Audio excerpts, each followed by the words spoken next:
It's my privilege to welcome you to Unit 4 of Romans and Galatians Online. You're almost halfway there. Great work thus far. And I want to challenge you to keep pushing and keep up that commitment to quality work in the course.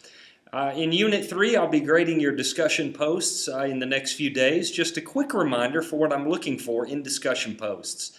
I've tried to communicate this through every means possible, including on the thread itself, but I'm looking for evidence that you've digested the commentaries from Fee, and moving forward, the commentary from Greathouse. I know it's easy to look at the question and to take a look at the passage or the segment of Scripture and to write good comments on it, but I'm looking for you to go deeper. There's a time and a place for that. There's great value in that. But this is a college course, and I want you to dig in to the textbooks and to prove to me that you're interacting with them, noting them and citing them and engaging them at the college level. So keep that in mind as we move through the posts. I will be pushing you if I'm not seeing that happening, and I'll expect you to respond to my question. If you respond to my question with the answer that I'm asking for, you're going to get a perfect score on the posts. The only way you can get a lower score on the post is to either post late, remembering that initial posts are due Friday night by midnight, or ignore a question that I ask. And no, I'm not going to ask a question at 9 o'clock on Monday night and expect you to get back to it. I'll ask my questions Saturday and Sunday, which gives you a whole day to respond. So just keep that in mind. Let me know if you have any questions about that. When Unit 4, we have not only our posting, in which we're going to begin reading in the commentary by Greathouse and diving into the letter to the Romans, but we also have two written assignments that are due.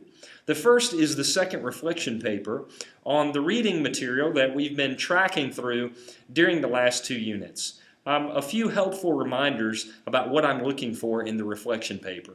First, and obviously, I'm looking for your digestion and engagement with the course readings from, in this case, Fee. I'm not looking for your own thoughts or devotional comments. Those should always be given through the lens of the material in Fee, how Fee has challenged you and how you would like, if you will, to challenge Fee as well.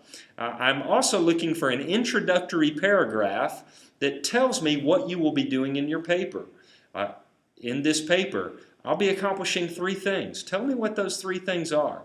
Papers can quickly become kind of squishy if they're not given some direction up front. So give some attention to the structure of your paper, tell me what that is, and make sure that the paragraphs and the sections of your paper fall into line with the goals and the structure that you lay out in the introductory paragraph. And finally, I'm looking for 4 to 6 pages of body in your paper. 12 font, Times New Roman, double-spaced.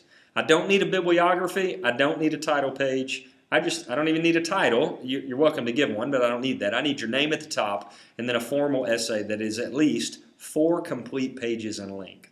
Stay away from a few things for me. Stay away from spaces beyond your standard double space. Don't need any extra spaces around sections or for your name or anything like that. And also, please do not quote blocks of Scripture. I have a Bible. If you'll just give chapter and verse, such as Romans 2:1, that says that's fine. I don't need the quotation. I can look it up in my own Scripture. I'm really looking for 4 to 6 pages of your own reflection. If any of you would like a sample of a reflection paper 1 that made the highest score, if perhaps you didn't make the score you had hoped, I'm happy to provide that. In fact, a few other students have graciously allowed me to share their paper with any students who need a template.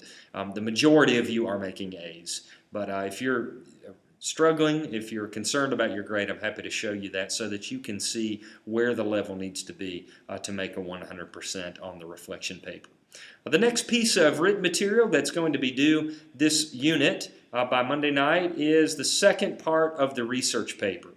This is number 2, the second section of the research paper guidelines that's posted both to this unit and to Unit 1 in Moodle. And I know it can be a little bit confusing, so let me summarize it this way. I just want to see, and it can be very, very raw, but I want to see evidence that you have begun the research process on your paper. What do the textbooks say about your passage? What do other sources that you've compiled say about your passage?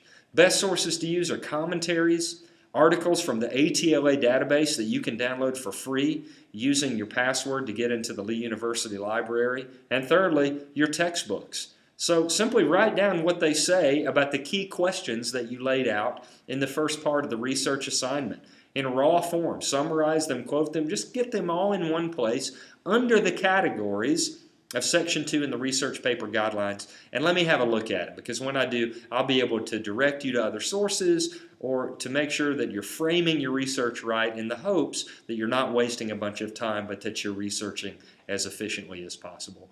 Beyond that, we're going to be diving into Romans this week. I'm excited about it. I think it's going to be fruitful and productive.